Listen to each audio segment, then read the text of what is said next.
سلام خدمت دوستای عزیزم. اومدیم با دوخته هودی دنده ماشین در خدمتتون هستم. اینا رو به این قسمت، این بالاتنه هست، بالاتنه و این دو طرف اینجا آستینا به هم دوخته میشه. قسمت آستین و بالاتنه به هم دوخته میشه، پشت و جلو. یه توضیح مختصر براتون میدم. این جیب هست که این قسمت رو قرار میگیره. کلاهمون هست که کلاهو از این قسمت 2 سانت میذاریم اینجا، دور تا دور کلاه میدوزیم. میریم برای آموزش دوخت کلاه. به این صورت اول کاری که میکنیم، نخمون حتما باید همرنگ باشه. آستینو به این قسمت روی بالاتنه قرار میدیم و شروع میکنیم به دوختن. اول حتما سرقائمی باید بزنیم.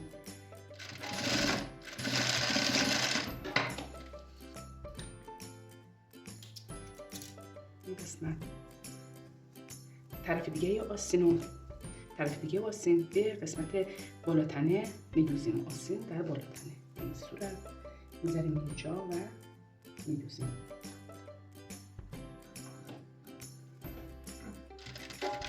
سرقائمی ادامه دوخت.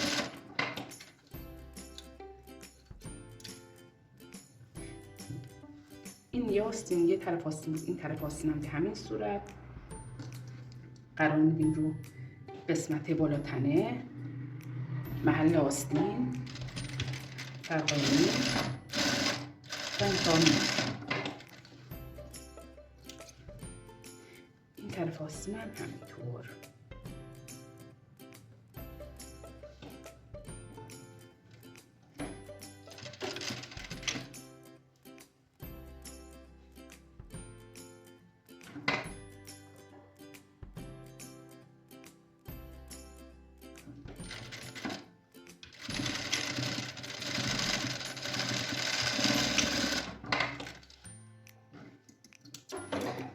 آستین ما با بدنه به این صورت به هم وصل میشه. حالا میریم برای دوخت کلاهمون. قسمت 2 سانتی میاریم لب قائم کلاه قرار میدیم به این طوری و شروع میکنیم دور تا دور کلاه رو میدوزیم.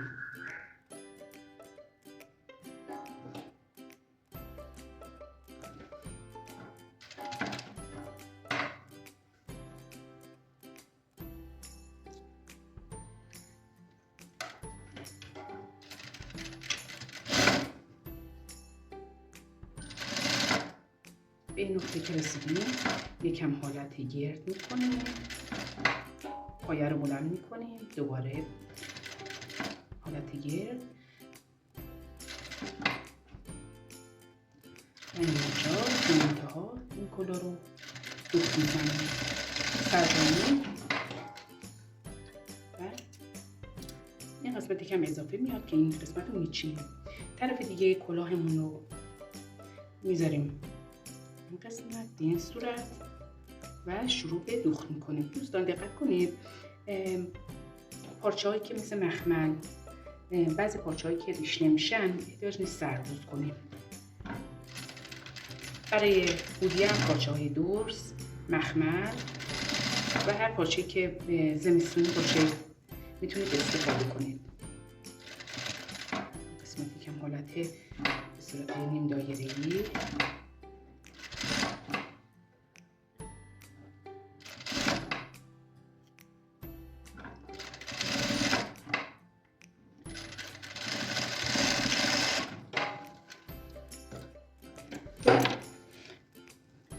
روی کلاه ما رو میکنیم. ببینید به این صورت کلاه در اومد و اینجا باید ما اینجا رو برای قسمت برای گذاشتن بند این قسمت اینو 2 سانت تا بزنیم و تا انتها بدوزیم. میخوایم بند از توی کلاه رو رد کنیم. سرقائمی تا آخر 2 سانت قسمت بالای کلاهمون هست. این هم درز رو باز میکنیم، هم میخوابونیم یا به یک طرف میخوابونیم درزو.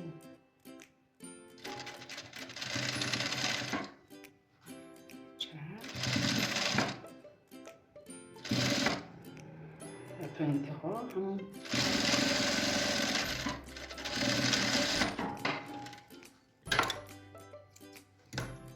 این به این قسمت دوخته میشه. به این صورت این کلاه ما شد که دور تا دور قسمت یقه لباس ما این قسمت دوخته میشه.